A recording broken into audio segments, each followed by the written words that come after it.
I arrived at the American Anomalous Research Agency facility just as the sun rose over the Nevada desert. The concrete building stood like a gray scar against the sandy landscape.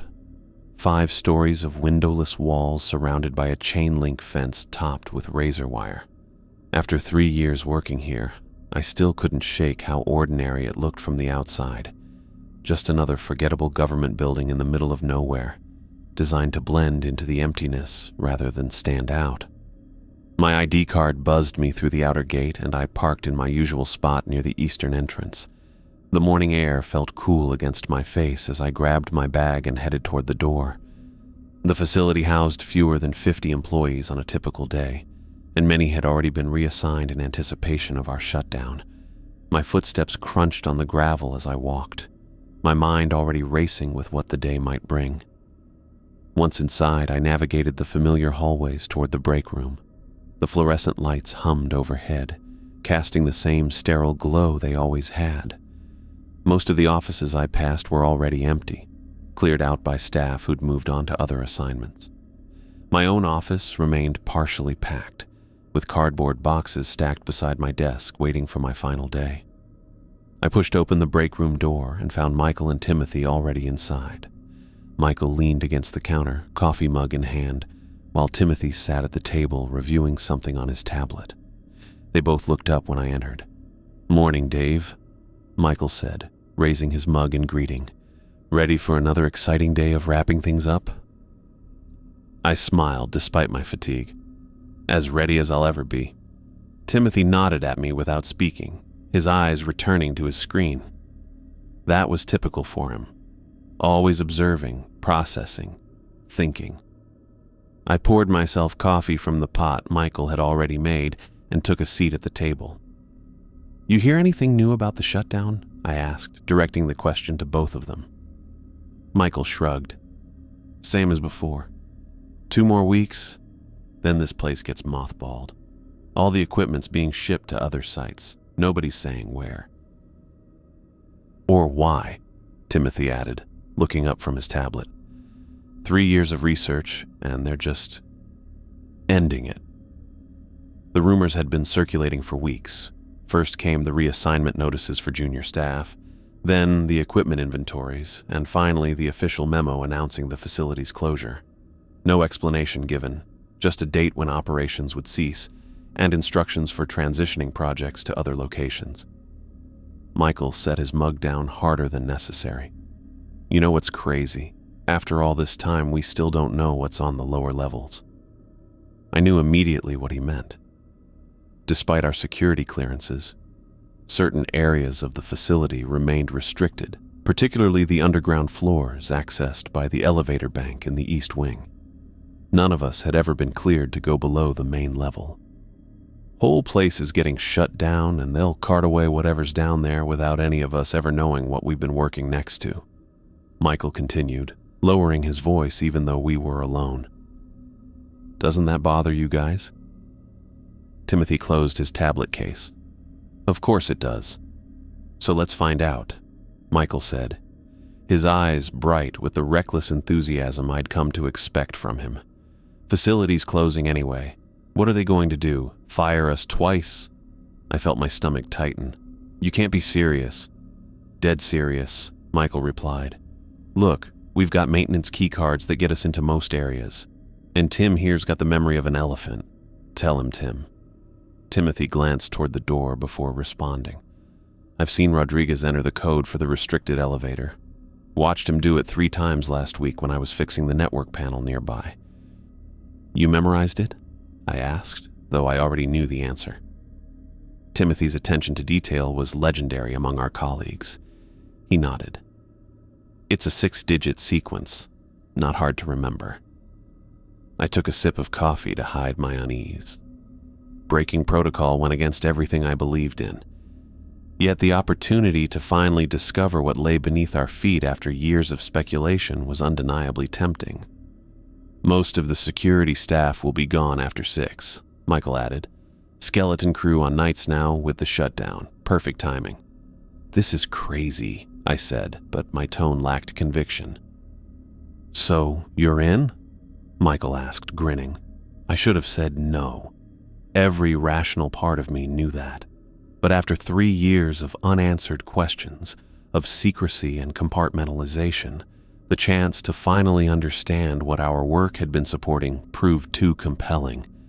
"Yeah," I said quietly. "I'm in." "Excellent," Michael replied, clapping his hands together. "Let's meet at the East Elevator Bank at 6:15. Most of day shift will be gone by then." We spent the rest of our lunch break planning our approach. Timothy pulled up the facility blueprint on his tablet, the official version that showed only the main floor and administrative levels, nothing of what might exist below. Michael outlined what he knew about the security rotations, identifying the 20-minute window, when camera monitoring would be at its minimum during shift change. "I've got a maintenance keycard from Ramirez in security," Michael explained. "Told him I needed to check on some equipment in the server room after hours." Timothy volunteered to bring a flashlight and keep his phone charged for emergency contact. I agreed to be the lookout while they accessed the elevator controls. As our lunch break ended and we returned to our respective offices, I couldn't focus on my actual work. The quarterly reports I needed to complete remained untouched on my computer as I stared at the screen, my mind racing with possibilities about what we might find underground. Secret research, classified technologies, or simply storage space for sensitive materials. The hours dragged by with agonizing slowness. I moved papers around my desk, pretended to review documents, and answered a few emails, but my thoughts continuously returned to our planned expedition. Several times I nearly convinced myself to back out, to text Michael and tell him I'd changed my mind. But each time my curiosity overrode my caution. By 5:30, I had given up any pretense of working. I shut down my computer and began organizing the last of my personal items into boxes. Through my office window, I watched the parking lot gradually empty as my colleagues left for the day. Cars pulled out one by one, their headlights cutting through the gathering dusk.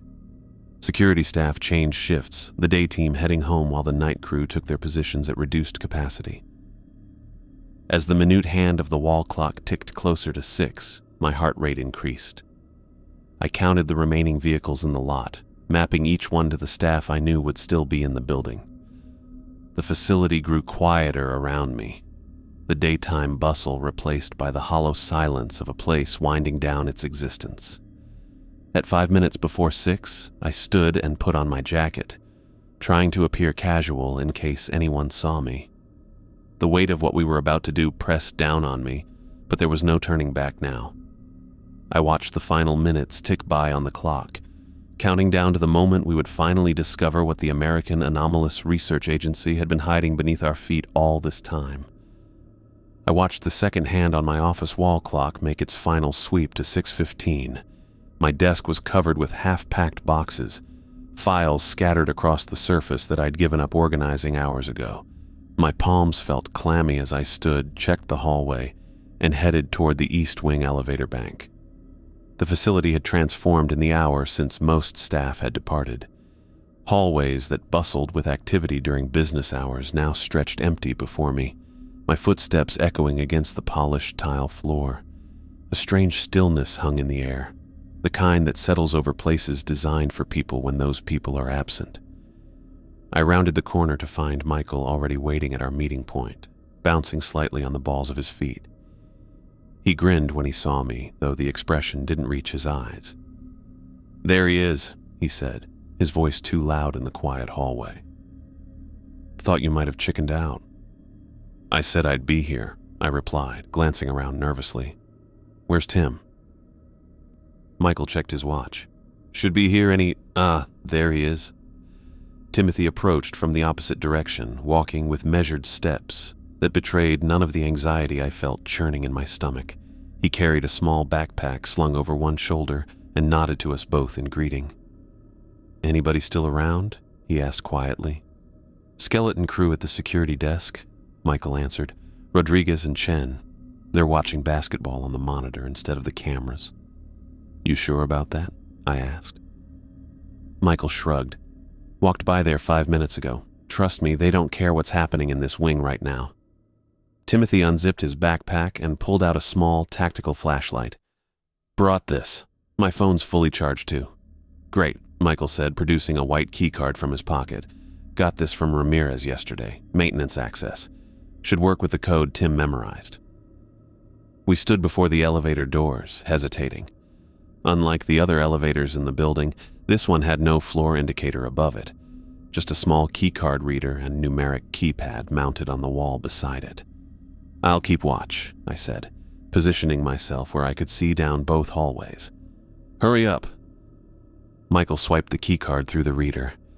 A small light changed from red to green, and the keypad illuminated with a soft blue glow. "Your turn," Michael whispered to Timothy. Timothy stepped forward, his fingers hovering over the keypad for a moment before he began entering the sequence. 6 digits, pressed with absolute certainty. I held my breath as he finished, half expecting alarms to blare. Instead, the elevator doors slid open with a soft chime that made all 3 of us jump. Inside was a standard elevator car, but the button panel caught my attention immediately. Instead of numbers marking the floors, there were letters: A, B, C, and D. "We're on the main level now," Timothy whispered. "Must be A." "So D is the lowest," Michael said, stepping inside. "That's where we're going." I hesitated, one foot still in the hallway. The sight of those letter-marked buttons made everything suddenly real. We were about to breach security protocols that had been drilled into us since our first day. If caught, we'd lose our jobs instantly, possibly face criminal charges. Yet the mystery of what lay below pulled at me like gravity. "Dave, come on," Michael urged. "Now or never." I stepped inside. Timothy pressed D. The doors closed, and the elevator began its descent. The ride took much longer than I expected. The standard elevators in the facility traveled between floors in seconds, but this one kept descending well past what seemed normal. None of us spoke as the car hummed downward. The only indication of our journey, a barely perceptible vibration beneath our feet. After nearly a minute, Michael broke the silence. "Anyone think we'll find alien bodies down here?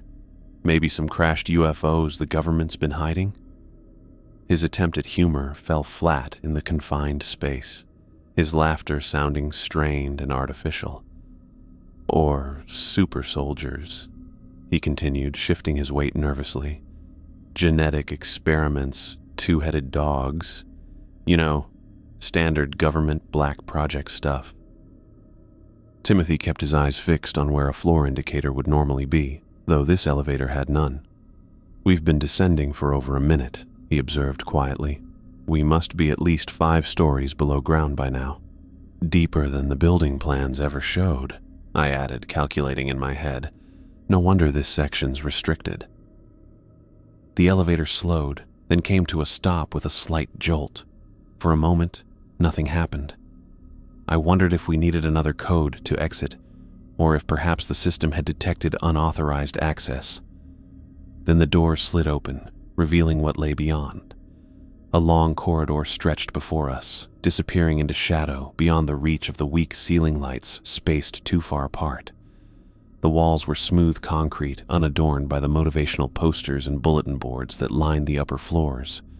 The air that rushed into the elevator felt noticeably colder, carrying a stale quality that reminded me of sealed rooms unopened for long periods. "Holy shit," Michael whispered. "We actually made it." But as I took my first step into that hallway, something about the place struck me as fundamentally wrong. Nothing I could specifically identify, no visible threat or obvious danger, just an instinctive feeling that settled over me like a weight. The rational part of my brain attributed it to the breach of protocol, to being somewhere unauthorized. But deeper instincts suggested something else entirely. "We shouldn't be here," I said, the words escaping before I could stop them. "Bit late for that," Michael replied, already several steps ahead. "Come on. We've got maybe 40 minutes before someone might notice we're down here." Timothy clicked on his flashlight, sweeping the beam along the concrete floor ahead of us. The air handling's different down here, he noted. Separate system from the main building, I think. We moved forward together, our footsteps echoing in the unnatural quiet. With each step, that sense of wrongness grew stronger, a pressure building behind my eyes. Yet curiosity drove me forward, alongside my friends, into the darkness that waited ahead. The corridor stretched before us like the throat of some massive creature, swallowing what little light we had into the darkness. I took a tentative step forward, my shoes making a hollow sound against the polished concrete. The walls on either side were bare and gray, nothing like the practical yet somewhat personalized environment of the upper floors. "This hallway's wider than the ones upstairs," I whispered, my voice bouncing off the hard surfaces despite my attempt to keep quiet. Michael nodded, sweeping his phone's light across the ceiling and walls. Government efficiency at its finest. Spend millions on a secret underground level but can't afford decent lighting. Timothy pulled the tactical flashlight from his backpack, clicking it on. The beam was significantly stronger than our phone lights, cutting through the darkness with impressive clarity. "Let's save the battery on this for when we really need it," Timothy said, keeping his voice low. "Our phones should work for now, and we'll have this as backup." I noticed doors positioned along both sides of the corridor at irregular intervals, some close together, others spaced 20 or 30 feet apart. Unlike the labeled doors upstairs with their department designations and room numbers, these were completely unmarked, just blank metal surfaces with simple handles. Timothy approached the nearest door and tried the handle. It didn't budge. "Locked," he said, moving to the next one. He tried that handle too, with the same result. "This one too." Michael joined him, testing another door across the hallway. "Same here. Figures they wouldn't leave anything interesting easily accessible." We continued down the corridor, our footsteps creating an unsettling rhythm in the silence. The air felt dense and stale, as if it hadn't circulated properly in months. I checked my watch. We'd been underground for about 5 minutes, but it felt much longer. "How big is this place?" I asked, mostly to myself. "Way bigger than any official blueprint ever showed," Timothy replied, his voice tight with concentration as he tested yet another locked door. The corridor seemed to go on forever. We walked for several minutes, passing door after identical door. I tried to imagine what might be behind them. Offices? Storage? Something worse? My imagination conjured images that made my skin crawl, and I pushed those thoughts away. "Got a junction up ahead," Michael called from the front of our group, his flashlight illuminating where the corridor split into 3 separate paths. We approached the intersection, each of us pointing our lights down a different hallway. 3 identical passages stretched into darkness, indistinguishable from one another. "Great," I muttered. "Which way?" Michael looked at his watch. "We've got about 40 minutes before someone might start wondering where we are. Let's split up, cover more ground. Meet back at the elevator in 30 minutes, regardless of what we find." I immediately felt a knot form in my stomach. Is that smart? Splitting up? "We've got our phones," Timothy said, holding his up. "Signal seems okay down here, surprisingly. If anyone finds anything interesting or runs into trouble, just text." I wanted to argue, but couldn't think of a logical reason why we shouldn't separate. We had limited time, and staying together meant exploring only 1/3 of what was available to us. "Fine," I reluctantly agreed. 30 minutes. Back at the elevator by 6:45. Michael nodded, already eyeing the right passage. "I'll take this one." "I'll go straight," Timothy said, adjusting his glasses as he peered down the middle corridor. "Guess that leaves left for me," I said, pointing my phone's light down the leftmost passage. It curved slightly, preventing me from seeing more than about 50 feet ahead. "See you guys in 30, Michael said, already moving toward his chosen path. "Don't get lost." Timothy gave me a small nod before heading down the center corridor, leaving me alone at the junction. I took a deep breath and started walking down my assigned path. The left corridor curved gradually downward, creating the impression that I was descending deeper underground with each step. The doors continued along both walls, still unmarked, still locked when I tried a few handles. After walking for maybe 5 minutes, I became aware of a sound.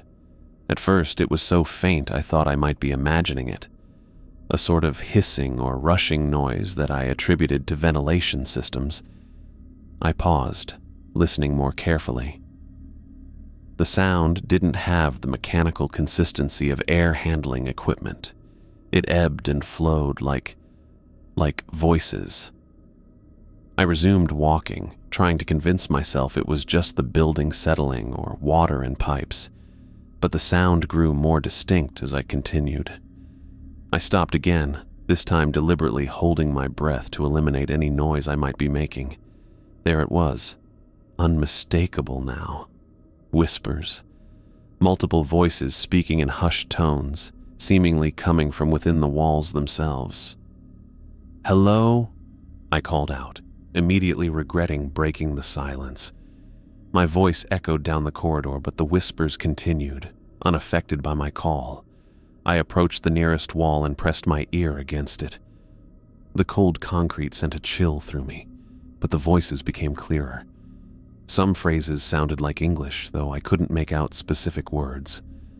Others had the rhythms and tones of different languages, Spanish, maybe Russian, and others I couldn't identify. Pulling back from the wall, I continued walking, my heart beating faster now. The whispers grew louder with each step, as if the sources were moving closer or becoming more numerous. I checked my phone. I still had signal, but something kept me from texting Michael or Timothy. What would I even say? That I was hearing voices in the walls. They'd think I was losing it.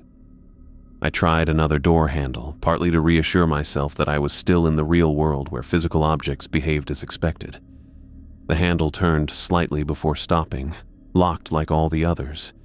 But as I touched it, the whispers surged, becoming almost frantic for a moment before settling back into their previous rhythm.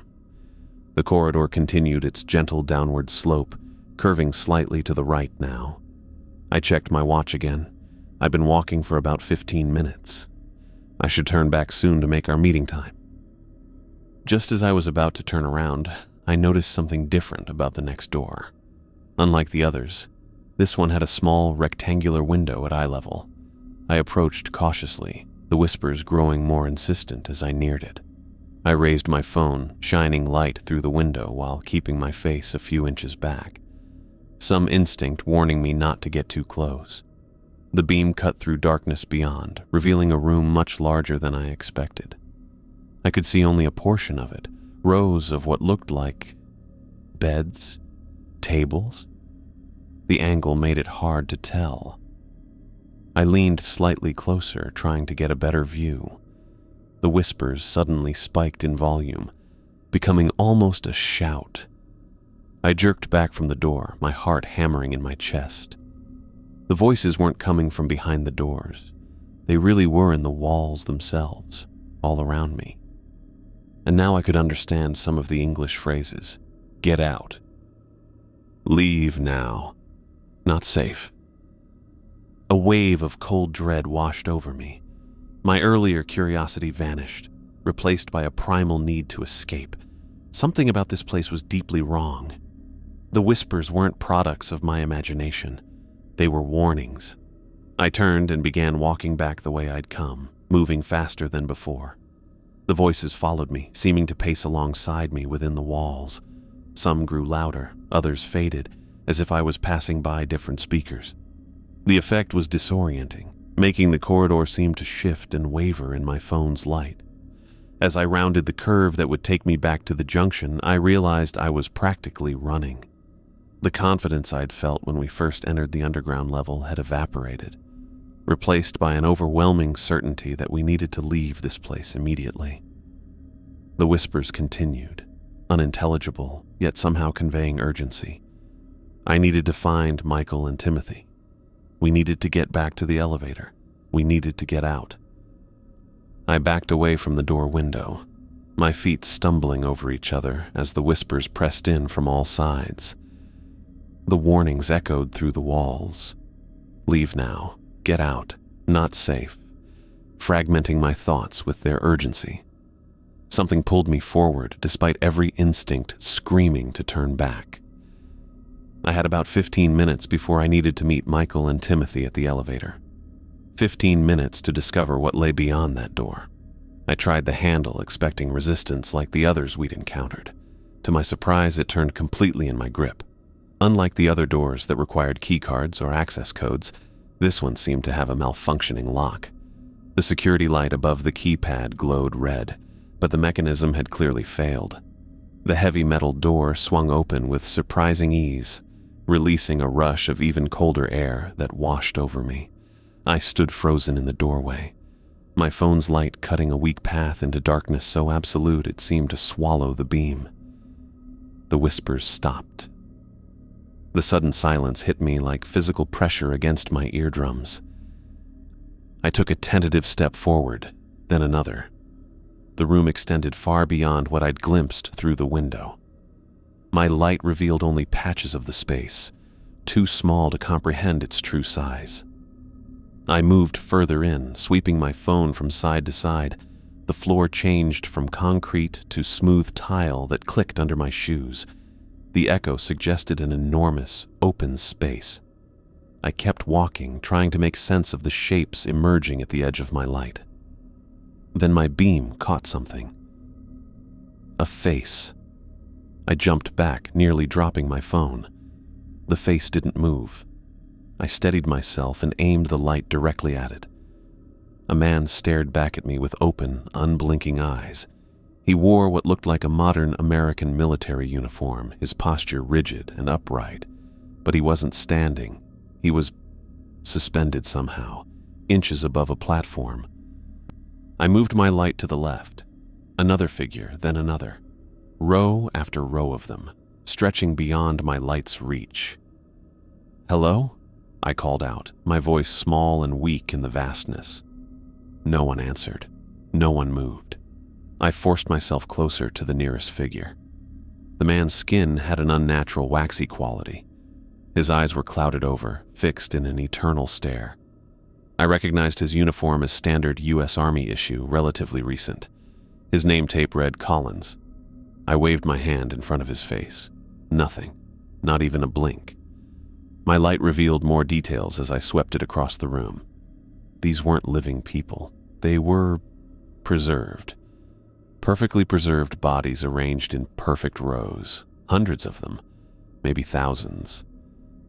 I walked down the aisle between two rows, my feet moving without conscious direction. Each body wore a different uniform.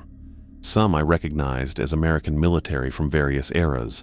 Others wore what looked like German Wehrmacht uniforms from World War II. Still others wore uniforms I couldn't identify. Foreign countries, perhaps, or from time periods I didn't recognize. All of them shared the same blank stare, the same unnatural stillness, not a hint of decay. They might have been standing there for days or decades. I couldn't tell. "What is this place?" I whispered to myself, the sound of my own voice startling in the silence. As if triggered by my question, the whispers returned, louder now, more frantic. They surrounded me completely, pressing in from every direction. "Leave now! Get out! Danger!" These weren't just English voices anymore. I heard what sounded like German, Russian, languages I couldn't identify, all conveying the same urgent warning. I turned in a slow circle, my light revealing row upon row of these preserved soldiers extending to the limits of the enormous chamber. They all wore their uniforms with perfect precision, as if they'd been dressed for inspection. Some had visible wounds, bullet holes, slash marks, burns. Yet their expressions remained identical, that same empty stare. My foot knocked against something on the floor.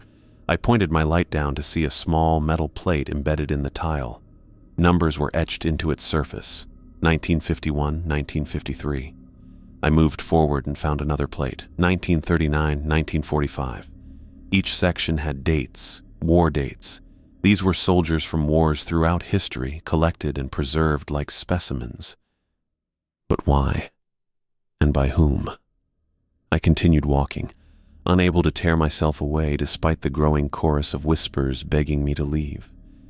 The chamber seemed to expand the further I went, revealing more and more rows of preserved bodies.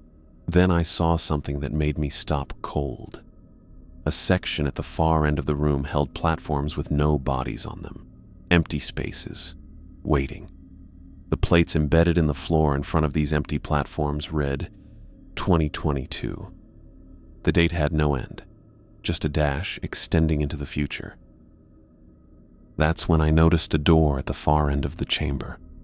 Unlike the metal door I'd entered through, this one was made of glass. Through it, I could make out what looked like medical equipment, tables with straps, machines I didn't recognize, drains in the floor. The whispers rose to a deafening roar. Run. Now. Before they come. My hands shook so badly I nearly dropped my phone. The light beam danced wildly across the faces of the preserved soldiers, making them seem to move, to watch me. I backed away, then turned and broke into a run. My footsteps echoed through the massive chamber as I raced back toward the entrance, the whispers crescendoing around me. I burst through the metal door into the corridor, pulling it shut behind me with a heavy clang. The whispers continued, driving me forward. I ran back the way I'd come, following the gently curving corridor, my breathing quick and shallow. The walls seemed to press inward, the ceiling lower than before. The whispers followed me, pushing me to move faster. I rounded the curve that would take me back to the junction, my mind filled with images of those perfectly preserved bodies staring into nothingness with their cloudy eyes. I needed to find Michael and Timothy. We needed to get out of this place. Whatever the American Anomalous Research Agency had been researching, it wasn't worth our lives. I ran faster, the corridor stretching endlessly before me as I desperately searched for the junction that would lead me back to my friends, and the elevator that promised escape from this underground nightmare. I ran through the corridor, my lungs burning with each desperate breath. The walls pressed in around me, carrying those awful whispers that seemed to chase me like physical entities. My phone's flashlight bounced wildly as I sprinted, casting monstrous shadows that danced across the concrete. The junction appeared ahead, the three-way split where we'd separated earlier. I slowed down, trying to catch my breath as I approached the meeting point. The central corridor stretched before me, and I spotted a figure standing motionless in the middle of the pathway. "Michael," I called out, my voice breaking. He didn't respond. As I got closer, I saw Michael standing completely still, his arms hanging limply at his sides. His phone's flashlight pointed at the floor, creating a pool of light around his feet. His face was blank, eyes wide and staring at nothing. "Michael," I said again, moving directly in front of him. "We need to go, now." He didn't seem to hear me. His lips moved slightly, forming words I couldn't make out. I leaned closer, straining to understand. The soldiers, marching, over and over. He mumbled, his voice barely audible. "The children won't stop crying, begging for help." A chill ran through me. What had he seen? "Michael!" I grabbed his shoulders and shook him, trying to break whatever hold this place had on him. "Look at me." His eyes remained unfocused, looking through me rather than at me. "Demons in the walls," he continued, his body starting to shake under my grip. "Monsters waiting. They're coming for more." I shook him harder, panic rising in my chest. "Snap out of it. We need to find Timothy and get out of here." At the mention of Timothy's name, Michael's eyes seemed to clear slightly. He blinked several times, his gaze finally focusing on my face. "Dave?" he asked, his voice small and uncertain. "Yes, it's me. We need to go. Where's Timothy?" Michael's face crumpled, tears welling in his eyes. "I don't know. I was walking down the hallway, checking doors, and then I heard voices, children crying. I followed the sounds to a room with... He stopped, his whole body shaking now. "What did you see?" I asked, though part of me didn't want to know. "Children," he whispered. Dozens of them, not moving, just standing there, like they were frozen. Some wore old clothes, like from black and white photos I've seen. Others had modern clothes, all of them staring with these empty eyes. He swallowed hard. And the worst part? Empty spaces with little platforms, waiting for more children. My stomach turned as I remembered the room I'd found, the soldiers, the empty platforms with dates extending into the future. "I saw something similar," I told him. "Military personnel, preserved somehow, from different time periods." Michael nodded frantically. "Yes, exactly. Like some kind of collection. Who would do this? What is this place?" "I don't know, but we need to find Timothy and get out," I said, looking down the third corridor, the one Timothy had taken. "How long have you been standing here?" Michael looked confused. "I don't know. I was in that room and then... I don't remember how I got back here." I checked my watch. "We've only got about 10 minutes before we're supposed to meet at the elevator. Have you seen any sign of Timothy?" Michael shook his head. "No, nothing." "Timothy!" I shouted down the leftmost corridor. My voice bounced back at me, hollow and distorted. The whispers in the walls surged in response, becoming almost frantic. I couldn't make out words anymore, just a cacophony of urgent, panicked sounds. "Timothy!" Michael joined me, calling into the darkness. Again, the whispers rose in volume, almost drowning out our voices. "Let's check his corridor," I suggested, heading toward the passage Timothy had taken. We moved quickly down the straight hallway, our combined phone lights creating a stronger beam that cut through the darkness. The whispers followed us, seeming to slide through the walls alongside our progress. "Timothy!" we called together. No response except the ever-present whispers. We continued down the hallway for several minutes, checking door handles as we went. All locked, no sign of Timothy. "We need to go back," Michael said suddenly, grabbing my arm. "We need to get out of here." "But Timothy..." "Listen to me." Michael's eyes were wild with fear. "The voices, they're telling me things, horrible things, about what happens to people who stay too long. We need to leave, now." "We can't just abandon him," I argued, though my own fear was screaming at me to run. "If we stay, we'll end up like them," Michael insisted. "Like those preserved people. The voices are warning us. They're trying to help us escape." I hesitated, torn between loyalty to Timothy and the overwhelming dread that filled this place. 5 more minutes, I decided. We search for 5 more minutes, then head back to the elevator.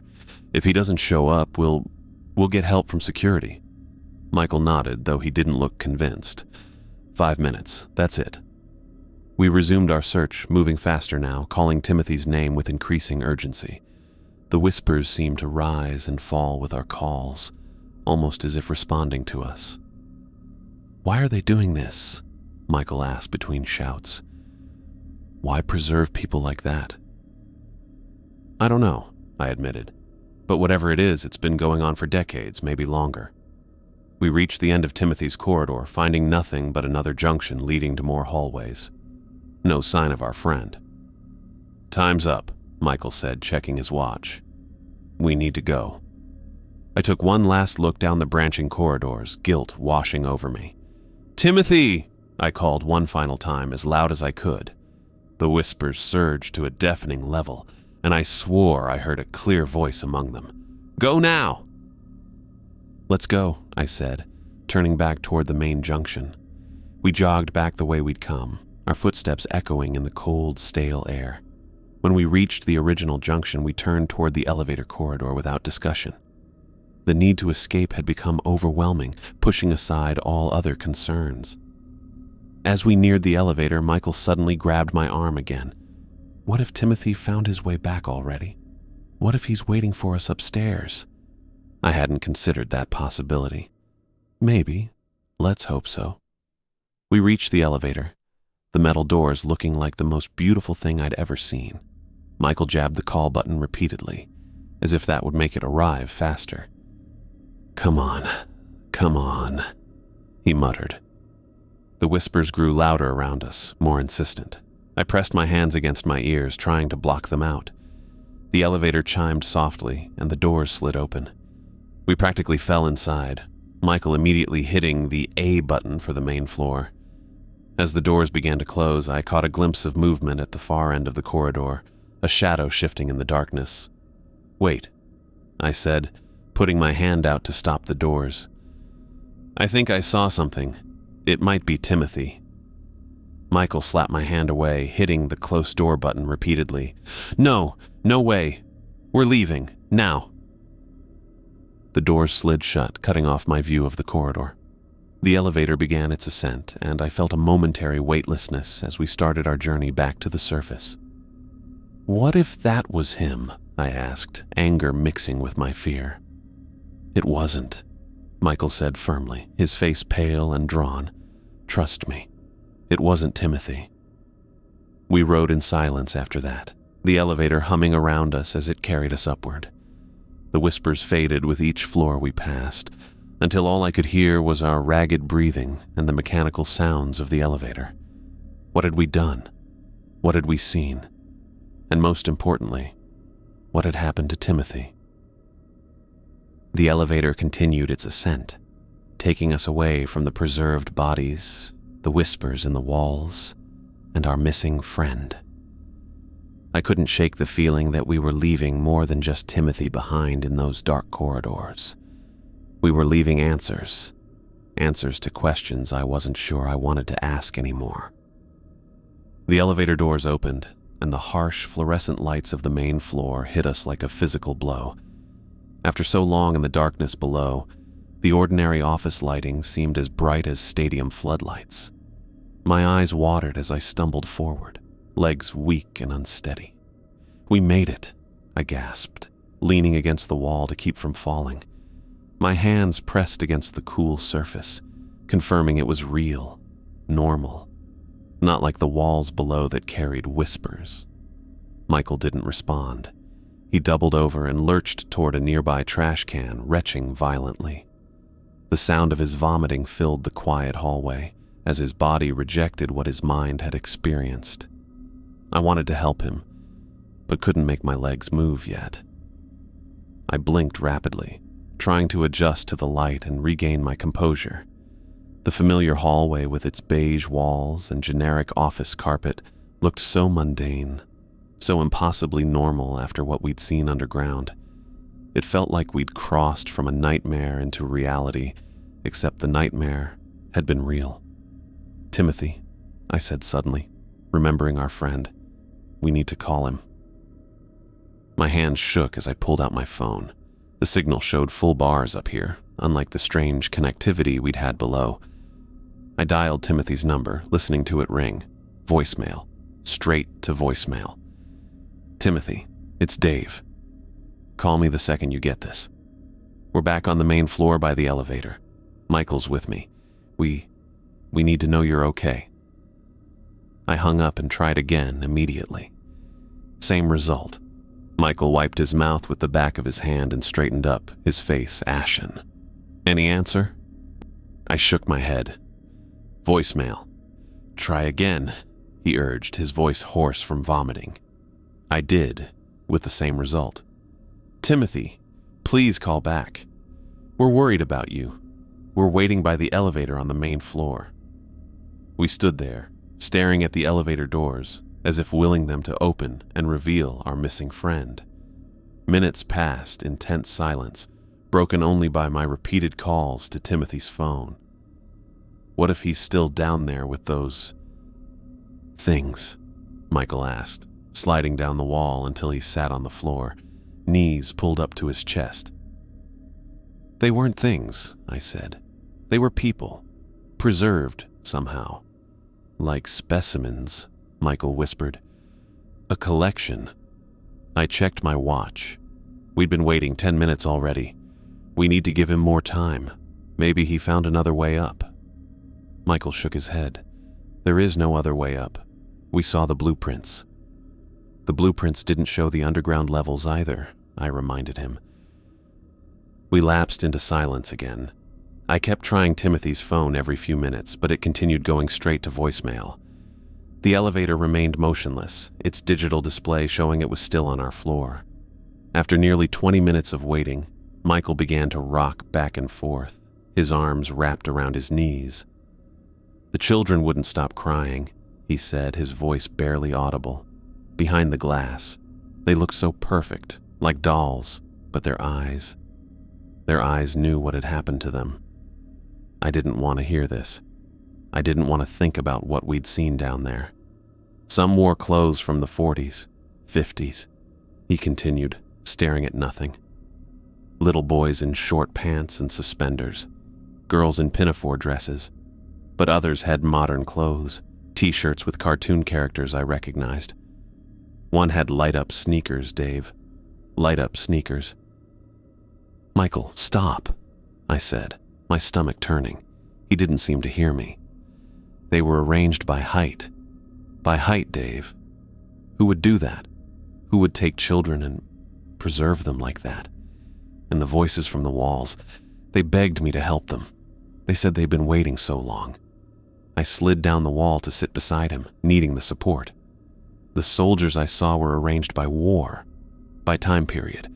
World War II, Korea, Vietnam. I swallowed hard. And empty spaces, with dates going into the future. Michael nodded frantically. Yes, the children's room had empty platforms too. Like they're expecting more, planning for more. Who's doing this? What is this place really? I asked, knowing he didn't have answers. We should never have come down here, Michael said, tears streaming down his face now. The voices warned us. They told us to get out. I checked my watch again. 25 minutes had passed since we'd returned to the main floor. I stood up on shaky legs and pressed the elevator call button, watching the doors open on an empty car. I'm going back down, I announced suddenly, surprising myself. Michael looked up at me in horror. No! Are you crazy? We barely got out of there. Timothy is still down there, I said. We can't just leave him. He could be anywhere in those tunnels by now, Michael argued. Or he could be... He couldn't finish the sentence. I knew he was right. The maze of corridors seemed endless, and we had no way of knowing which way Timothy had gone. But abandoning him felt wrong, cowardly. I stepped back from the elevator, letting the doors close. Maybe you're right.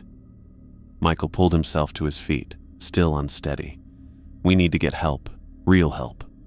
Security, I agreed. We'll tell them Timothy is missing. What about everything else we saw? Michael asked. I hadn't thought that far ahead. I don't know. But Timothy's safety comes first. We waited another 20 minutes, continuing to try Timothy's phone without success. Each minute that passed made it less likely he would suddenly appear. It's been 45 minutes, I said finally. We need to report this. Michael nodded, his eyes red and swollen. What are we going to tell them? The truth, I said. That we went exploring where we shouldn't have. Got separated and now Timothy is missing. They'll fire us, Michael said. Maybe worse. I don't care, I replied. If there's even a small chance they can help Timothy. We walked slowly down the corridor toward the security station, my mind racing through what I would say. I needed to emphasize that Timothy might be in danger, that finding him was more important than punishing us for breaking rules. I'd admit to using the maintenance key card and the code, take full responsibility if needed. I rehearsed the words in my head as we approached the guard desk at the main entrance. 2 security guards sat behind monitors, one watching what looked like a basketball game on a small screen. They looked up as we approached, their expressions changing from boredom to alertness as they took in our disheveled appearance. We need help, I said, my heart pounding in my chest. Our friend is missing." The guards exchanged a look I couldn't interpret, and I realized this moment would determine whether we got the help we desperately needed or faced consequences I couldn't begin to imagine. The guards exchanged a look I couldn't interpret. The older one, whose name badge read Patterson J., set down his coffee mug and turned to face us fully. "Missing?" he asked, his voice flat and professional. "Who's missing?" "Timothy Clark," I said. "He's one of our colleagues. We were down in the restricted area, and we got separated. We can't find him." I expected shock or anger about our unauthorized access, but Patterson's expression didn't change. He nodded slightly, as if we'd told him the coffee machine was broken. "When did you last see him?" Patterson asked, pulling a notepad from his desk drawer. "About an hour ago," I said. "At the junction where the corridors split into 3 paths. He took the middle one." Michael stepped forward, his face still pale and sweaty. "You don't understand. There's something wrong down there. We saw things, horrible things, people preserved like specimens. Children and soldiers just standing there, not moving, not breathing, with these empty eyes." "Sir," Patterson cut him off with a raised hand. "I need to focus on locating your missing colleague. Those other matters are above your clearance level." "Above our clearance level, not, 'I don't know what you're talking about,' or 'You must be mistaken.'" He knew exactly what we'd seen. "You know about the rooms?" I asked. "The preserved people?" Patterson's face remained perfectly composed. "I need your employee ID cards, please." Michael and I looked at each other, then slowly pulled out our cards and handed them over. Patterson examined them, wrote down our information, and passed them to the younger guard. "Chen, call it in," Patterson said. "Code Wayward. 2 returnees, 1 outstanding." Code Wayward. Returnees. Outstanding. They had terminology for this situation. This had happened before. The younger guard picked up a phone and dialed a number from memory. "Security desk, main floor. We have a Code Wayward situation. 2 returnees present, 1 outstanding. ID numbers." He read our employee numbers from the cards. "Yes, sir. Understood." My mouth went dry. "What's happening? Are you sending people to look for Timothy?" Patterson leaned back in his chair, studying us with detached interest. "Appropriate measures will be taken. How are you both feeling? Any nausea, headaches, auditory hallucinations?" "The voices," Michael whispered. "You know about the voices in the walls." Patterson didn't confirm or deny, just made a note on his pad. "When did the voices start? Could you understand what they were saying?" "They were warnings," I said, "telling us to leave, to get out while we could."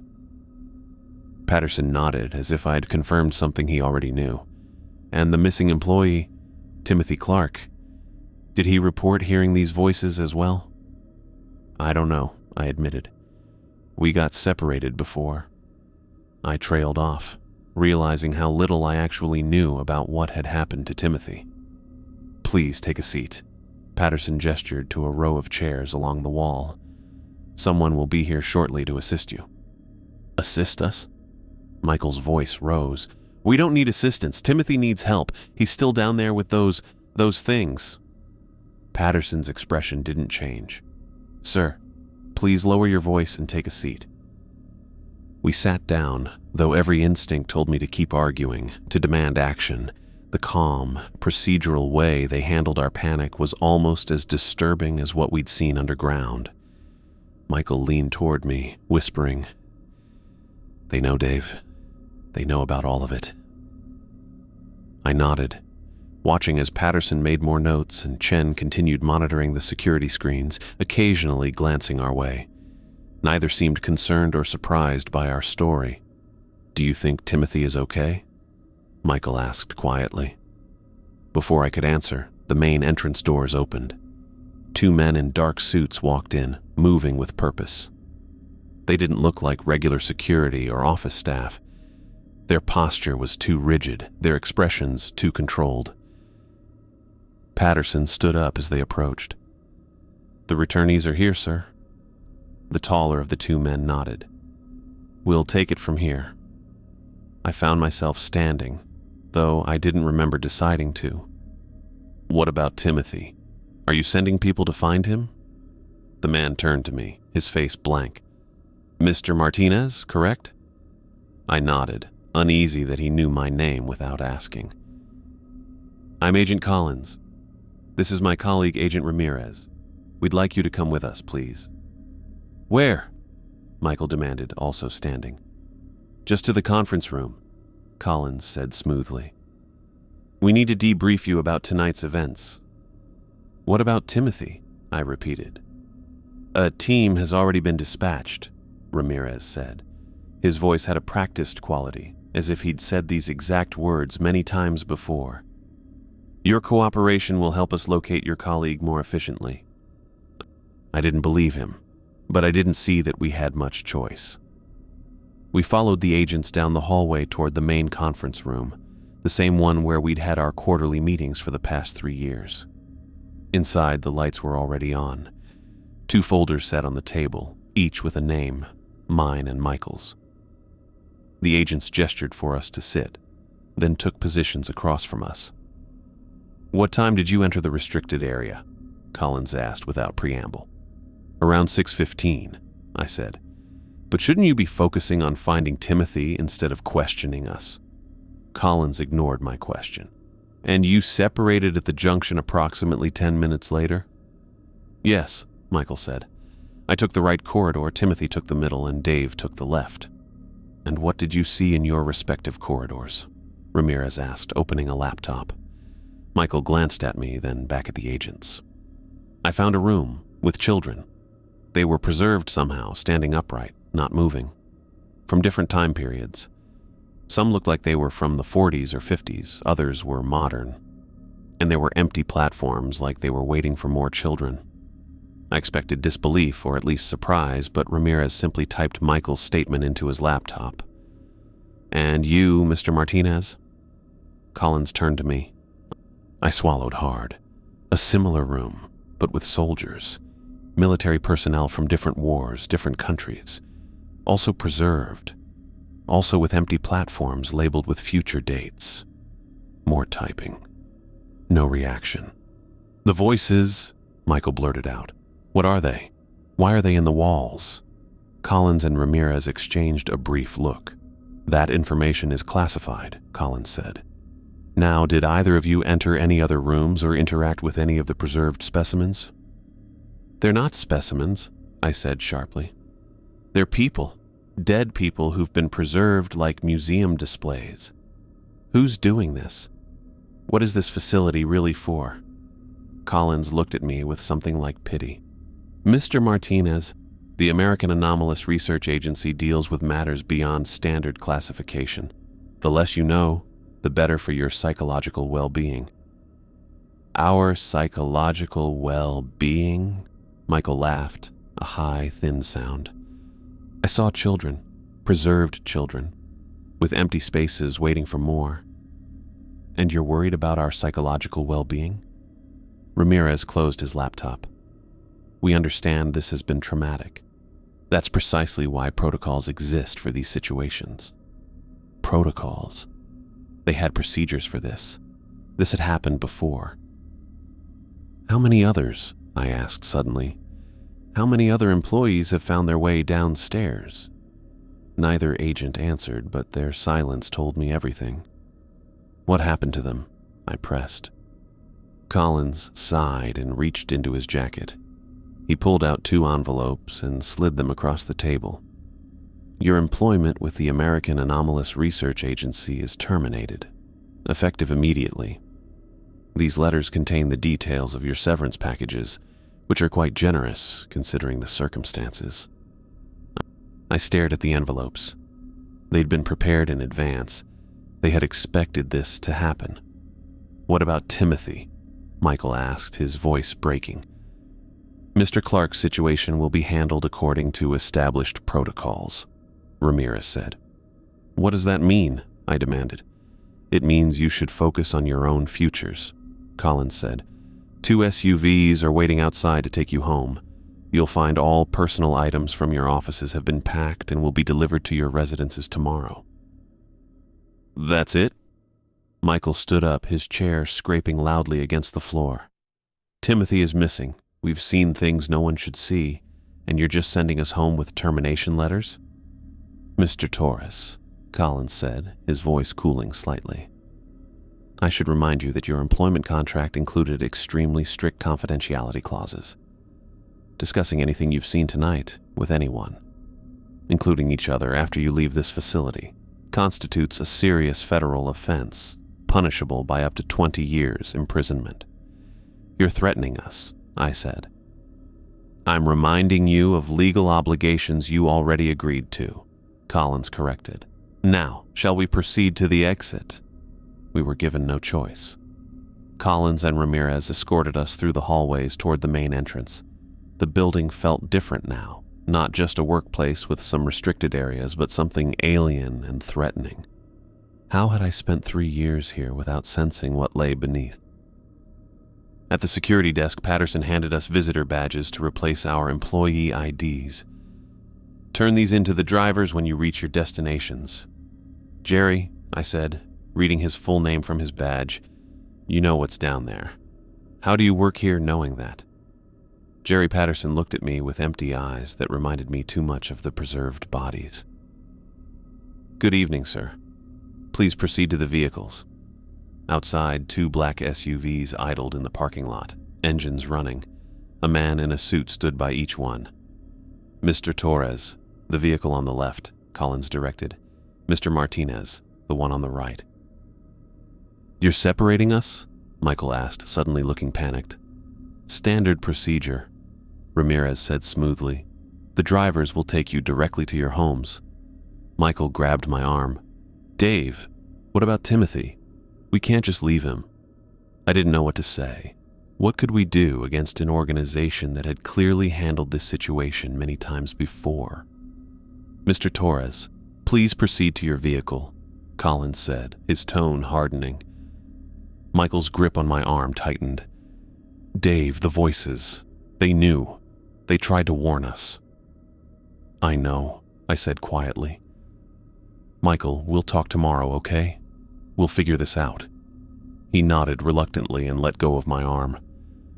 We walked toward our separate vehicles. As I reached mine, I looked back at the facility. The bland, concrete building that concealed horrors I couldn't begin to comprehend. The driver opened the door for me. "Sir." I hesitated, thinking of Timothy still somewhere in those underground corridors. Would he end up like those preserved bodies? Was that what happened to people who stayed too long? As I slid into the back seat, I caught a final glimpse of Michael getting into the other SUV. His face was turned toward the facility, his expression lost and broken. The door closed beside me with a heavy thunk. The driver got in and pulled away without a word. In the side mirror, I watched the American Anomalous Research Agency facility grow smaller until it disappeared into the Nevada darkness, taking Timothy and its secrets with it. I didn't sleep. The SUV had dropped me off at my apartment complex shortly after midnight, the driver saying nothing beyond, "We've arrived, sir," before I stepped out into the empty parking lot. I spent the rest of the night sitting at my kitchen table, jumping at every creak in the walls, my mind replaying images of soldiers preserved like museum exhibits and whispers that seemed to follow me even into my home. Morning sunlight now streamed through my blinds, falling across the white envelope on my table. I'd opened it hours ago, reading and rereading the termination letter inside. The language was cold and precise. Employment terminated effective immediately. Security violation, confidentiality breach, severance package equivalent to 6 months' salary. No mention of Timothy, no acknowledgement of what we'd seen. Just corporate language disguising something monstrous. My phone buzzed for the 3rd time since 6 a.m. Michael again. I picked up. "Dave, you there?" His voice sounded thin, stretched to breaking. "Yeah, I'm here," I said, rubbing my eyes. "Did you sleep at all?" How could I sleep? Michael laughed, a hollow sound nothing like his usual easy humor. Every time I close my eyes, I see those children standing there, staring at nothing. And the voices, can you still hear them? No, I lied.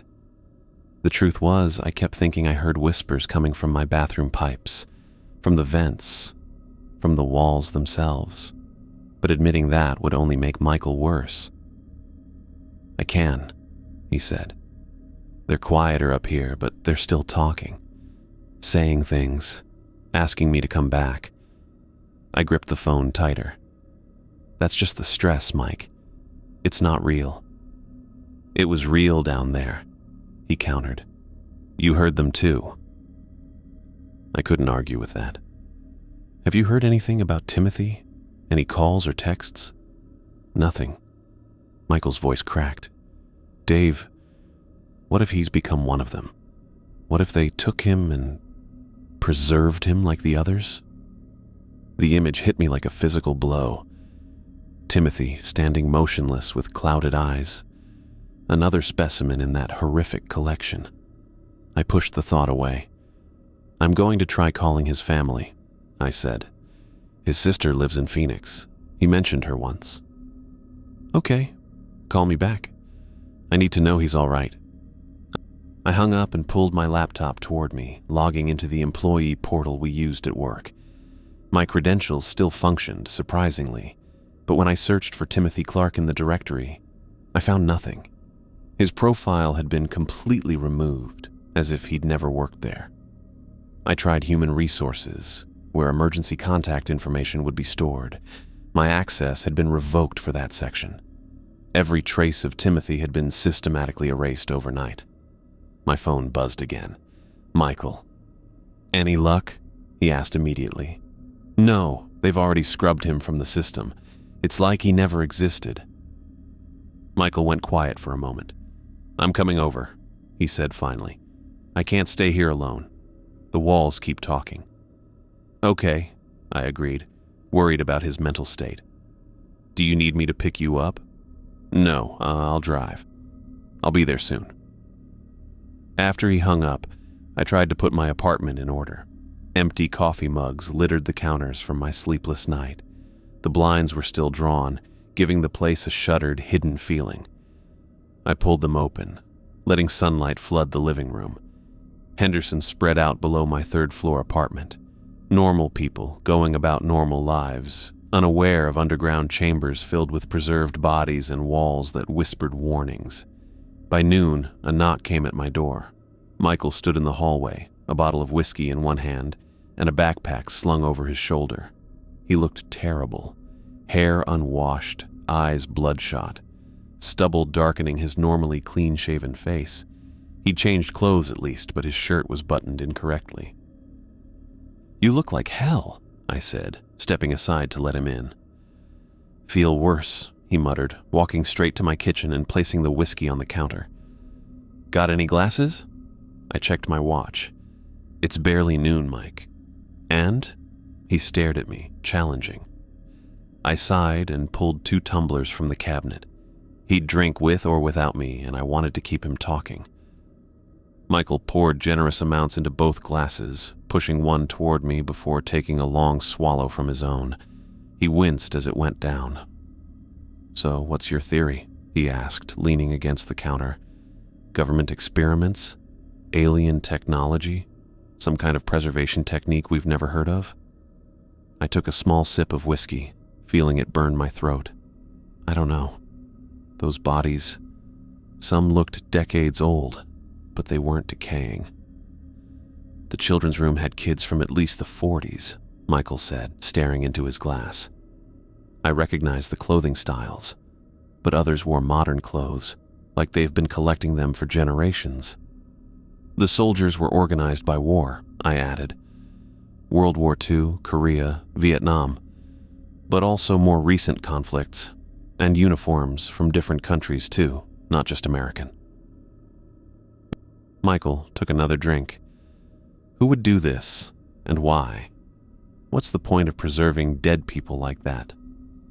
Are we sure they were dead? I asked, the question that had been haunting me all night. Michael looked up sharply. What do you mean? I mean, they weren't breathing, weren't moving, but something felt wrong, different from just seeing a corpse. They were standing upright, Michael said slowly. No support system visible, no rigor mortis, perfect preservation. We fell silent, both contemplating implications too horrible to voice. And the voices, I finally said. Where were they coming from? Why could we hear them? Michael finished his drink and poured another. They warned us, told us to leave, like they were trying to help. But who were they? I asked. Former employees? Previous specimens? Michael shuddered. Last night I had dreams, nightmares. I was standing in that room with the children, but I couldn't move, couldn't speak, could only watch as people in white coats examined me, took notes. But I was aware, completely aware. He looked up at me, eyes wide with fear. What if they're all still aware in there, Dave? What if they can see and think but can't move or speak? What if that's what happened to Timothy? I felt cold despite the warm apartment. We don't know that. He could have found another way out. You don't believe that, Michael said flatly. You saw how those agents reacted. This has happened before. They have protocols. I walked to my living room window, looking out at the quiet suburban street below. We should call the police, report Timothy missing. Michael laughed bitterly. And tell them what? That our friend disappeared in a secret underground government facility filled with preserved bodies? That would go over well. We don't have to mention the bodies, I argued, just that he went missing at work. Did you miss the part where they threatened us with 20 years in federal prison? Michael drained his second glass. They've already erased him from the employee database. They've covered their tracks. I knew he was right. I turned back to find Michael pulling a laptop from his backpack. I've been researching the American Anomalous Research Agency all morning, he said, opening the computer on my coffee table. There's almost nothing. He showed me the search results, a few vague government contract listings, budget allocations buried in obscure federal reports. Nothing about a Nevada facility or any specific research aims. It's like they barely exist on paper, I said, scrolling through the meager findings. Or they've scrubbed their presence, Michael countered. Look at this. He pulled up a Department of Energy budget report from 2 years ago that listed the AERA as receiving substantial funding for specialized containment research. The following year's report had no mention of the agency at all. They're hiding in plain sight, Michael said. Black budget operations disguised as boring research initiatives. We spent the next several hours combing through every resource we could access. Public records, government databases, scientific journals. The AERA appeared occasionally in bureaucratic documents, but with no substantive information about their activities. As evening approached, Michael's drinking increased, and his theories became more elaborate. The preserved bodies were failed experiments. They were alien technology. They were souls trapped by government weapons. Each explanation sounded more desperate than the last. I ordered pizza, forcing Michael to eat something besides whiskey. He picked at a slice while continuing his increasingly frantic search for answers. Dave, he said suddenly, his voice tight. What if they come for us next? What do you mean? We saw things we weren't supposed to see. We know too much. His hands were shaking slightly. What if they decide we're a liability? They let us go, I reminded him. Gave us severance packages. To keep us quiet, he insisted. But what if they're watching us? What if they're listening right now? I glanced around my apartment involuntarily. I think if they wanted us gone, we'd be gone already. Michael leaned forward, lowering his voice. Or preserved, standing in those rooms with the others, another specimen in their collection. I put down my pizza, appetite gone. Mike, you need to get some sleep. You're spiraling. I told you I can't sleep, He stood up, pacing my small living room. Every time I close my eyes, I hear them. The voices from the walls. They're calling me back, Dave. They want me to come back. I moved to him, putting my hands on his shoulders. Listen to me. You're exhausted and traumatized. We both are. But those voices aren't here. They were only in the facility. Michael looked at me, his eyes unfocused. You don't hear them now? Whispering? Warning? No, I lied again. And neither do you. It's just memory playing tricks. He pulled away from me, running his hands through his unwashed hair. What about Timothy? We just abandon him? We don't have a choice, I said, the words tasting bitter. We can't go back to the facility. We can't tell anyone what we saw. We can't report him missing without exposing ourselves. So we do nothing? Michael's voice rose. Let them get away with it? What else can we do? I asked, frustration and helplessness washing over me. You saw how prepared they were. The protocols, the termination letters, the clean exit. We're not the first ones to discover what's down there, Mike, and they've clearly perfected handling people like us. Michael collapsed onto my couch, the fight draining out of him. So that's it? We just live with this? I sat beside him, the weight of our situation settling over us both. For now, until we figure something else out. But as darkness fell outside my apartment windows, I realized the terrible truth. We were completely on our own. Timothy was beyond our help. No one would believe our story. And somewhere in the Nevada desert, the American Anomalous Research Agency continued its work, collecting and preserving its specimens, while the voices in the walls whispered warnings to those who ventured too deep. Michael crashed on my couch that night, finally passing out from exhaustion and whiskey around 3 a.m. I covered him with a blanket and went to my bedroom, but sleep wouldn't come. I kept hearing noises in my walls, water pipes expanding, air conditioning cycling on and off. But my mind transformed every sound into those underground whispers. The next morning, Michael looked worse than before. The few hours of unconsciousness hadn't refreshed him. Dark circles hung under his bloodshot eyes, and he moved like a man twice his age. I need to go home, he mumbled, gathering his laptop. Need to do more research. You should stay, I said. We can look into this together. He shook his head. Can't think straight here. Need my own space. I walked him to the door, worried about his ability to drive. Call me when you get home, okay? Just so I know you made it. Yeah, sure. He paused in the doorway. Dave, do you really not hear them anymore? The voices? I hesitated. The truth was, I'd heard what sounded like distant murmuring all night, but admitting that would only feed his paranoia. No, I lied. Just regular apartment noises. He studied my face for a moment. Lucky you. That was Monday. By Tuesday afternoon, I grew concerned when Michael hadn't returned my calls. I drove to his apartment complex and knocked on his door for nearly 5 minutes before he answered. The smell hit me first. Unwashed body, stale alcohol, and something else. Something sour and wrong. Michael stood in the doorway wearing the same clothes from yesterday, now rumpled and stained. What do you want? He asked, words slightly slurred. Checking on you, I said, pushing past him into the apartment. You weren't answering your phone. His living room had transformed overnight. Printouts covered every surface.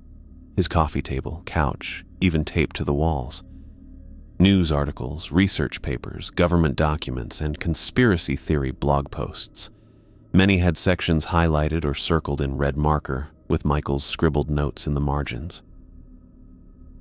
Been busy, he said, closing the door. Found some stuff.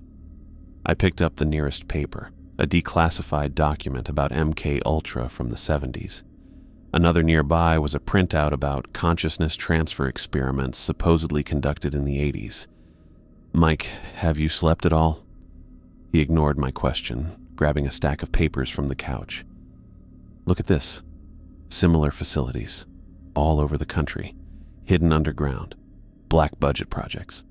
I scanned the papers. Most came from conspiracy websites with questionable sourcing. A few appeared to be legitimate government documents about research facilities, but nothing directly connected to what we'd seen. "You need to eat something," I said, noticing an empty whiskey bottle on the kitchen counter. "Let me make you a sandwich or order food." "Not hungry," he muttered, shuffling through more papers. "The voices get louder when I eat. They don't like it." A chill ran through me. "Mike, the voices aren't real. They can't be here." He looked up sharply. "Then how do they know things? How do they tell me about the other facilities, about the collection program?" "What collection program?" He pulled a crumpled paper from his pocket. "Operation Afterimage. Started in 1945. Preservation of human specimens for long-term observation." The paper was a photocopy of what looked like an official document, but the header and most identifying information had been redacted with thick black bars. "Where did you get this?" "Dark web," he said. "Found a forum. People who worked at places like ours. They know." I put the paper down. "You need help, Mike. Professional help." "A shrink?" He laughed bitterly. "What would I tell them? That I found preserved bodies in a secret government facility? That walls talk to me? They'd lock me up." "You don't have to tell them everything. Just say you're having trouble sleeping. Hearing things." "They wouldn't believe me," he interrupted. "No one would. Except you. You were there." I spent hours trying to convince him to eat something, to take a shower, to rest.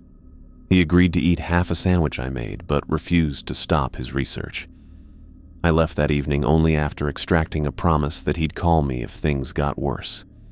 Wednesday followed the same pattern. I visited Michael's apartment to find more printouts, more wild theories, more evidence of his declining state. He'd started writing on the walls directly, dates, names, locations, creating a web of information that made sense only to him. I brought groceries and cooked a simple meal, watching as he picked at it while explaining his latest theory: that the American Anomalous Research Agency was capturing the souls or consciousness of the dead and preserving them in artificial bodies. "That's why they can talk through the walls," he said, eyes fever bright. "They're not fully contained. Parts of them leak out." Thursday was worse. Michael had stopped answering his door, so I used the spare key he'd given me years ago. Inside, I found him sitting on the floor surrounded by papers, unwashed and unshaven, muttering to himself. "They want me to come back," he said when he noticed me. "They keep saying they need help." I helped him into the shower, threw away the empty liquor bottles, and opened windows to clear the stale air. While he was cleaning up, I gathered the most disturbing of his wall notes and printouts, hiding them in a kitchen cabinet. He needed less fuel for his delusions, not more. "You should stay with me again," I suggested when he emerged looking marginally more human in clean clothes. "Can't," he said. "Need to keep working. Almost figured it out." "Figured what out?" "How to help them. The voices. They're trapped. Been trapped for years." I tried another approach. "Mike, what about Timothy? Shouldn't we be focusing on what happened to him?" Michael's face crumpled. "Timothy's one of them now. I hear him sometimes at night. His voice is different, but I know it's him." That night, I called a mental health crisis line, explaining the situation as vaguely as I could. The counselor suggested bringing Michael to an emergency psychiatric evaluation, but warned they might hold him for observation if he mentioned hearing voices.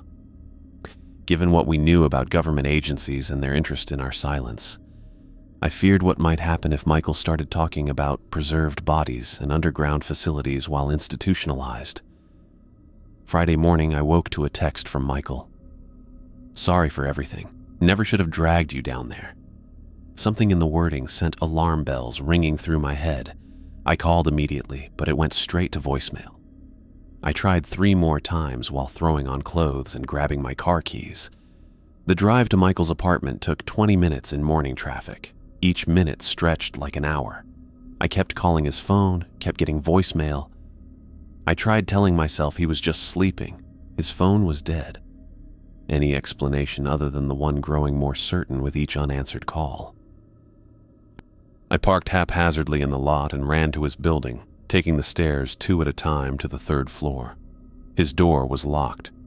I pounded on it, calling his name, drawing curious looks from a neighbor who quickly retreated back inside their apartment. My hands shook as I fumbled with the spare key.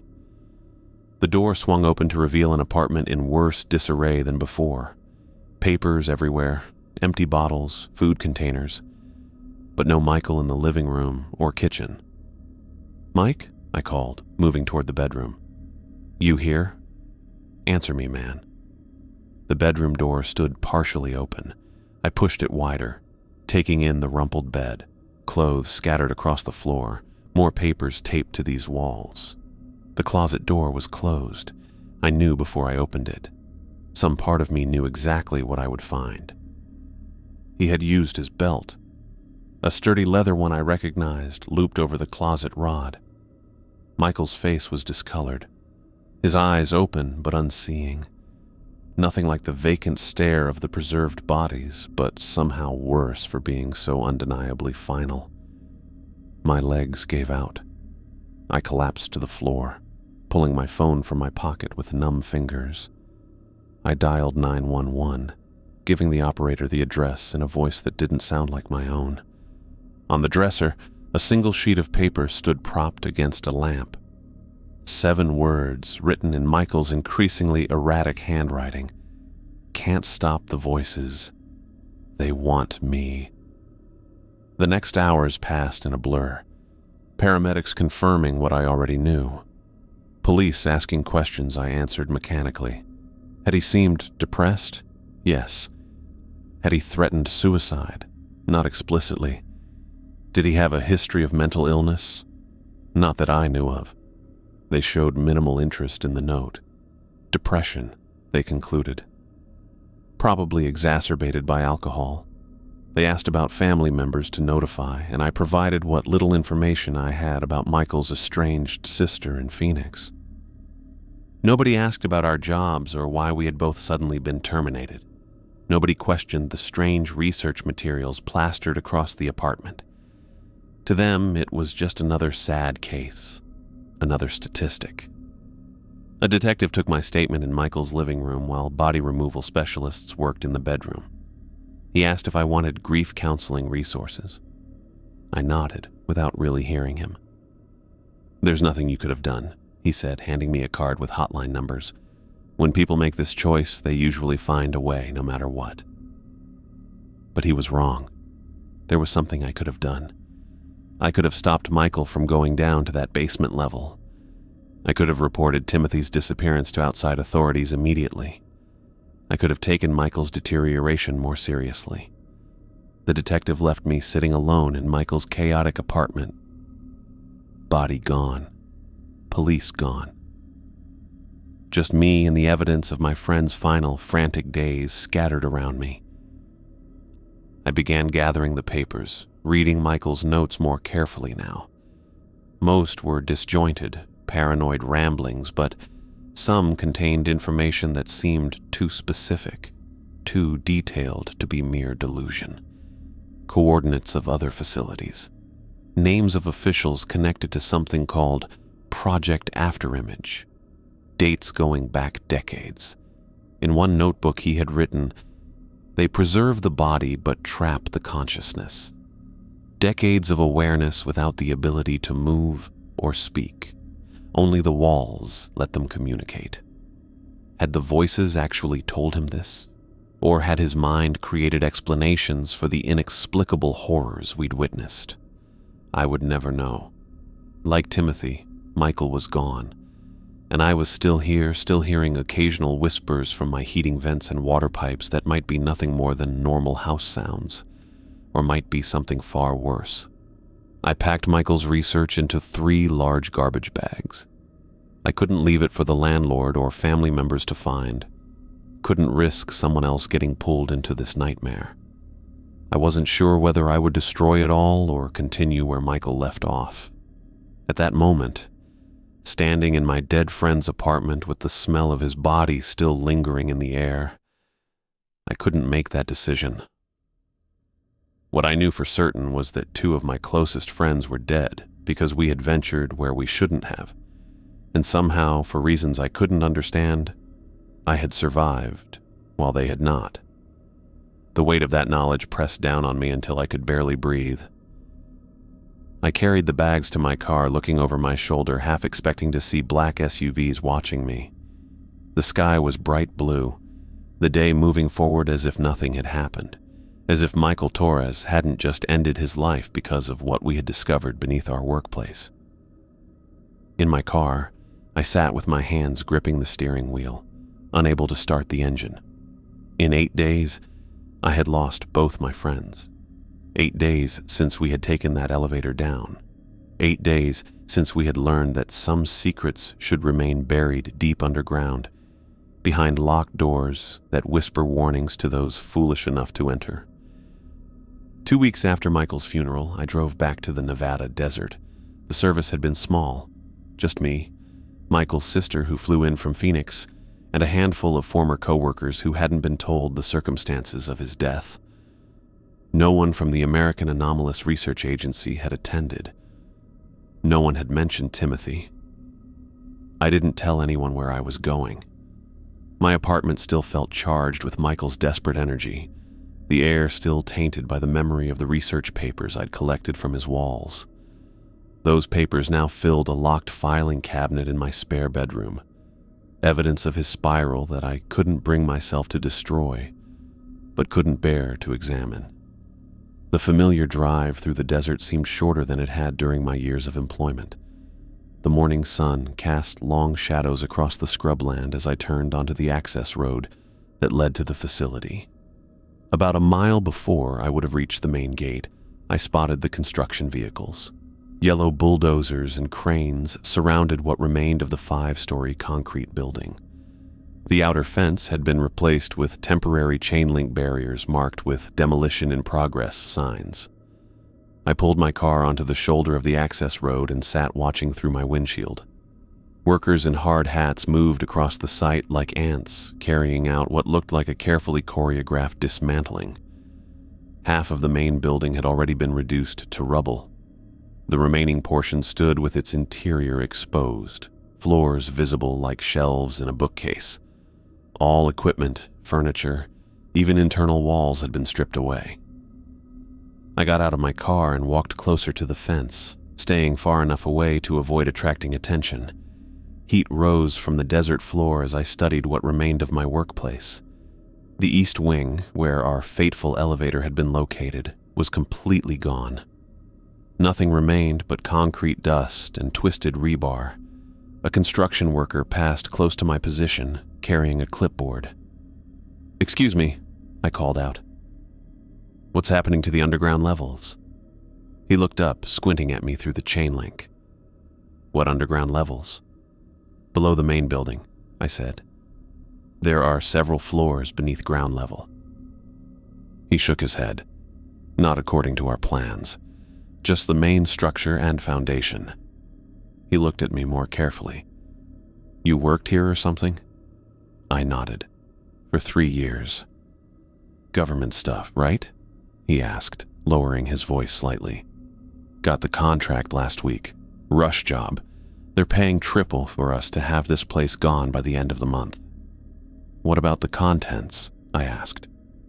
"Computers, equipment, files?" "All cleared out before we got here," he said. "Place was empty, like they just walked away and locked the doors." He checked his watch. "Better get back to it. Supervisor's strict about breaks." As he walked away, I stared at the demolition site.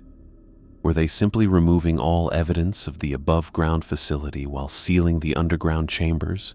Or had the preserved bodies and whatever machinery maintained them already been relocated to another site? I stood there for nearly an hour, watching the systematic destruction of a building that had never revealed its true purpose to those who worked inside it. Eventually, a security guard noticed me and began walking toward the fence. I returned to my car and drove away before he could ask questions. Back in my apartment, I opened my laptop and began searching government databases. During my 3 years with the AARO, I'd gained access to various federal record systems for budgeting and reporting purposes. My credentials had been revoked, but I still knew the public-facing portals. Hours of searching yielded nothing. Every mention of the American Anomalous Research Agency had vanished from government websites. Budget reports that had previously listed the agency now showed different allocations. Press releases about research initiatives that I distinctly remembered mentioning, the AARA now attributed the same work to other departments. It was as if someone had methodically erased every digital fingerprint of the organization's existence. The few references I found through archived pages led to dead links or redirected to unrelated government sites. The next morning, I drove to the Henderson Police Department. The officer at the desk looked bored as I explained I wanted to file a missing person report. "Name of the missing individual?" he asked, typing slowly. "Timothy Clark." "Relation to you?" "Former co-worker and friend." "When was the last time you saw Mr. Clark?" I hesitated. "About 3 weeks ago, at work." "And where was this?" "We worked at a government research facility in the desert, the American Anomalous Research Agency." The officer stopped typing and looked up at me. "Which agency?" "The American Anomalous Research Agency. It's a research division." He typed something, then frowned at his screen. "No record of any such agency in our system." "Which department was it under? Defense? Energy?" "I'm not sure," I admitted. "We handled specialized research." "I'll need the address of this facility and contact information for your supervisors there." I gave him the coordinates and the names of Collins and Ramirez. The officer made a call, speaking quietly into the phone while occasionally glancing at me. After hanging up, his demeanor changed. "Sir, we can't file a report without verifying employment. The location you've given us is listed as a decommissioned weather monitoring station that's been abandoned for years. There's no record of any Timothy Clark employed by any federal agency in this region." "That's impossible," I said. "I worked there for 3 years. Timothy worked there too. There were nearly 50 employees. Do you have any employment records? Pay stubs? ID badges?" My ID had been taken when I was escorted out. My termination letter was carefully worded to avoid mentioning the agency name, referring only to previous employer. My digital pay stubs had vanished along with my access to the employee portal. "Look," the officer said, seeing my frustration, "if your friend is genuinely missing, we need verifiable information. Addresses, phone numbers, family contacts, recent photographs. Can you provide any of that?" I couldn't. Timothy had been a private person. I knew he had a sister in Phoenix, but didn't know her name or contact information.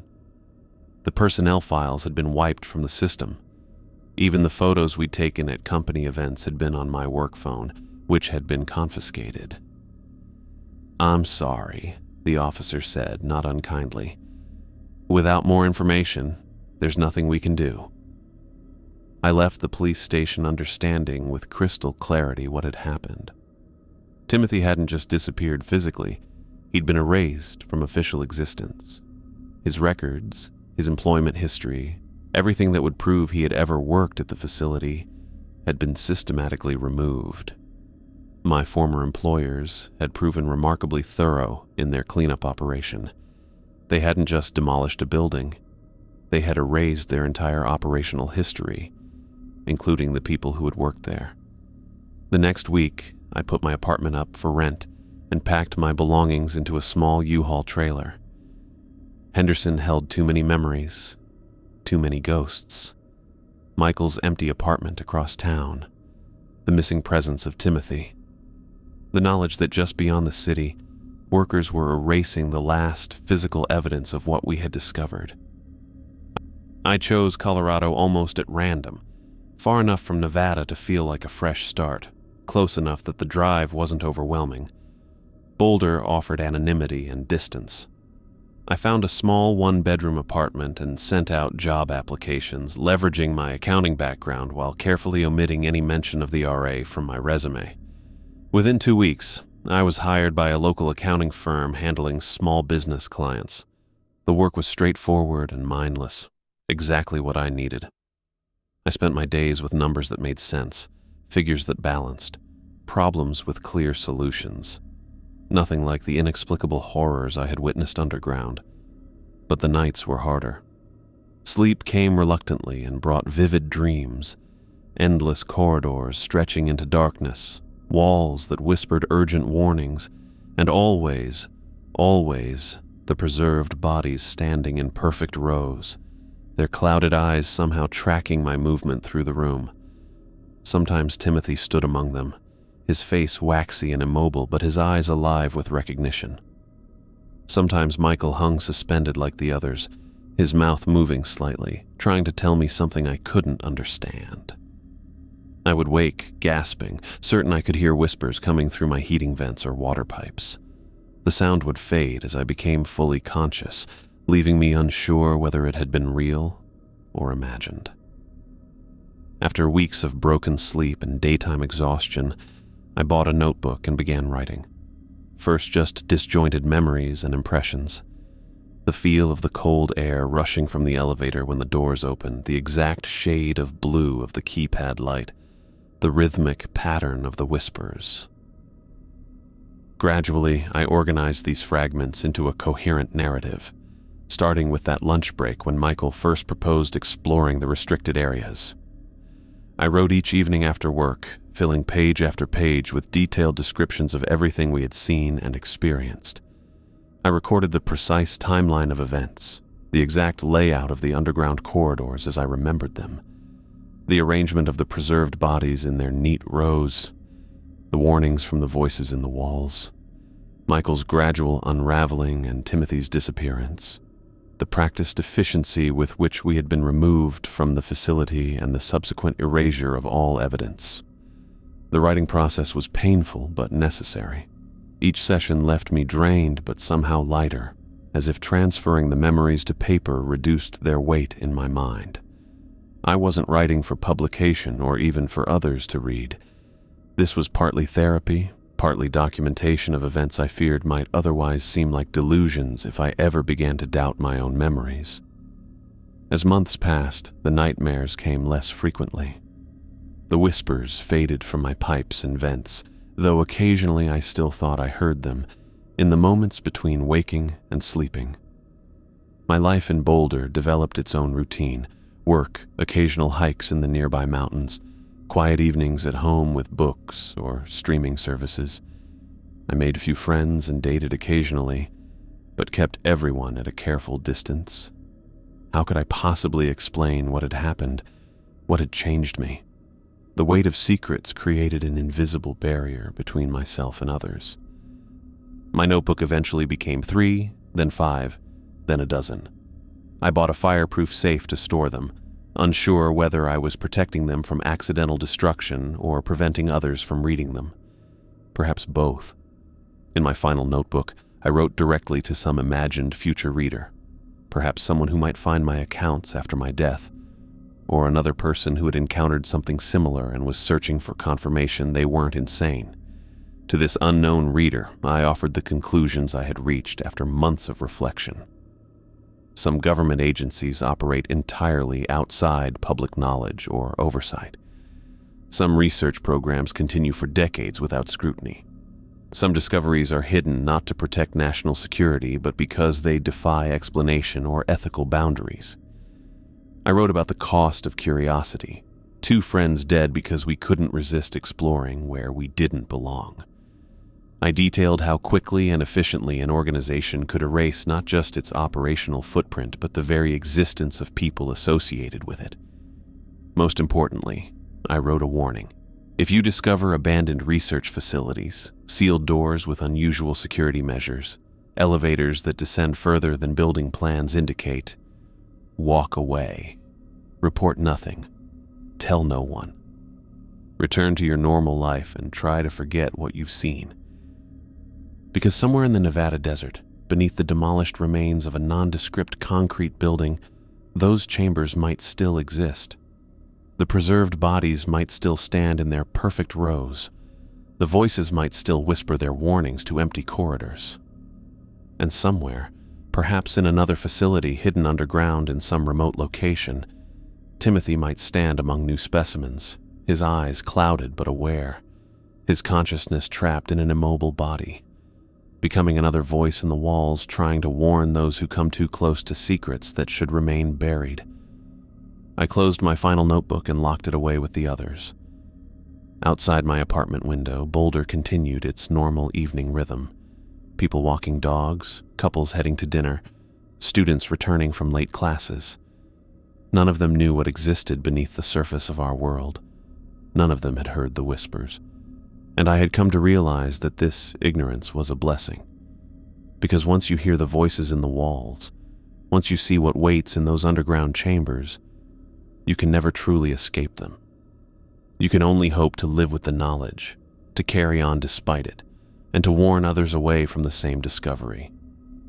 Some curiosities are too dangerous to satisfy. Some doors should remain locked. Some secrets should stay buried deep underground, hidden from those who don't understand the price of uncovering them.